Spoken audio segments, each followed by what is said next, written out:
تقوم هذه الأفعى بتلاعب بالعنكبوت بطرف ذيلها لإيهام العصفور والتلاعب به لكي يقترب منها.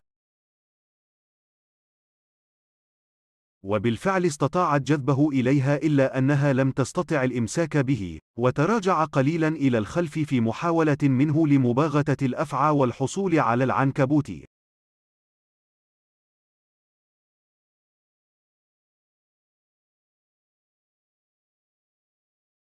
إلا أن محاولته باءت بالفشل، وتمكنت الأفعى من أن تنقض عليه وتفترسه بكل سهولة.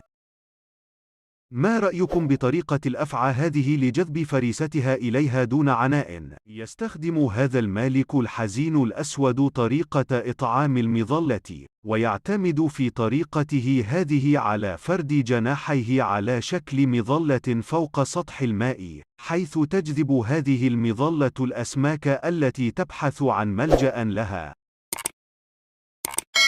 ويصل طول مالك الحزين الأسود إلى 150 سنتيمتر، ويعيش في أفريقيا وأمريكا الشمالية.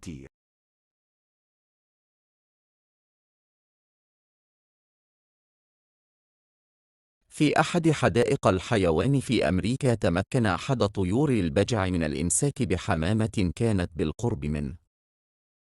تابع الفيديو وشاهد معنا هذا الطائر لكي يتمكن من ابتلاع الحمامة. أتمنى لكم مشاهدة ممتعة.